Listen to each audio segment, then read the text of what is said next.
Member of parliament in 1971 doctor ये BN. Pandey अपनी एक पेश करता है पार्लियामेंट में ज्ञानवापी मस्जिद के ताल्लुक से एक लिटरेचर पेश करता है। उस लिटरेचर को पट्टा सीतारमन ने अपनी किताब पर और पत्थर के अंदर उसको नोट किया है, उसको कोट किया, उसको नकल किया औरंगजेब के ताल्लुक से। और ये कहा है कि औरंगजेब के बारे में आता है कि मस्जिद ज्ञानवापी को विश्वनाथ की मंदिर तोड़कर उस जगह मस्जिद तामीर की गई। क्या इस्लाम में ये जायज है? क्या शरीयत में ये जायज है कि किसी की मंदिर तोड़कर मस्जिद बनाया जाए? क्या इस्लाम में ये जायज है कि किसी की जमीन के ऊपर जबरन कब्जा करके उस पर कोई मस्जिद बनाई जाए? इस्लाम में कभी जायज नहीं है। और फिर औरंगजेब तो बना ही नहीं सकता, इसलिए कि वो बहुत बड़ा आशिक़ रसूल था।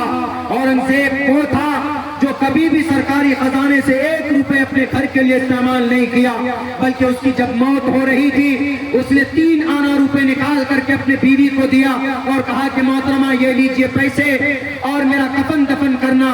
बीवी ने कहा कि ये 3 रुपए या 3 आना पैसे कहाँ से आए? उन्होंने कहा कि मैं टोपी बनाता था, उसको बेचकर मैंने ये पैसा जमा किया। और दूसरे थैली से उन्होंने 300 रुपए निकाले और उन्होंने अपनी बीवी को दिया, कहा कि इसको गरीबों में बांट देना।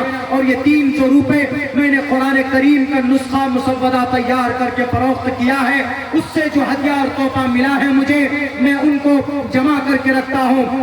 ये थे औरंगजेब रहमतुल्लाहि अलैह। अखंड भारत के थे महाराजा। अखंड भारत, भारत का नहीं, अखंड भारत।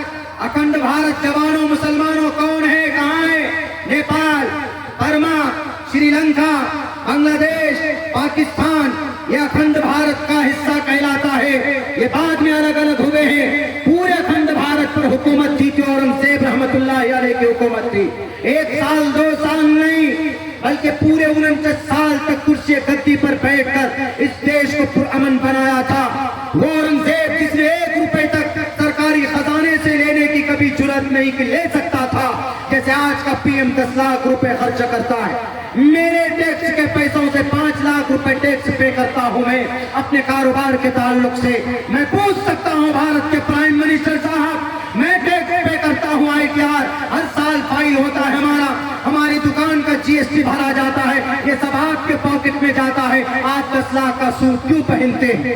आप 3 लाख का पेन इस्तेमाल क्यों करते हैं? आप गरीबों की मदद क्यों नहीं करते? आप नौजवानों को रोजगार क्यों नहीं देते? आप पढ़े लिखे बच्चों को जॉब क्यों नहीं देते? भारत का हर एक नागरिक होने के नाते अब्दुल्ला सवाल कर सकता, लेकिन औरंगजेब तो वो थे जो पूरे अखंड भारत के महाराजा थे। लेकिन जब ये दिल्ली से चले कलकत्ता के लिए तो वो वाराणसी के अंदर रुके, वहां पर पूजा चल रहा था।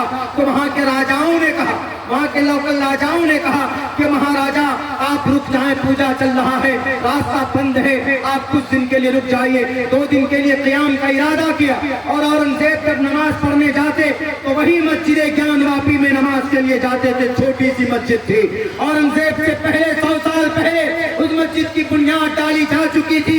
यह हिस्ट्री में किसी मुसलमान की किताब से नहीं, मस्जिद ज्ञानवापी पर दावा करने वालों डॉक्टर बी.एन. पांडे की रिपोर्ट है। पट्टा सीतारमन की किताब पर और पत्थर है, जो पटना म्यूजियम के अध्यक्ष रह चुके थे किसी जमाने में। उठाओ, तुमको अगर ये तारीख न मिले तो अब्दुल्ला सालिम की जुबान हलक से काट देना, ताकि ये कभी भी इतिहास को तुम्हारे सामने पेश न करे। लेकिन हमें चढ़ते हुए सूरज की तरह यकीन है कि तुम सब झूठे हो और इतिहास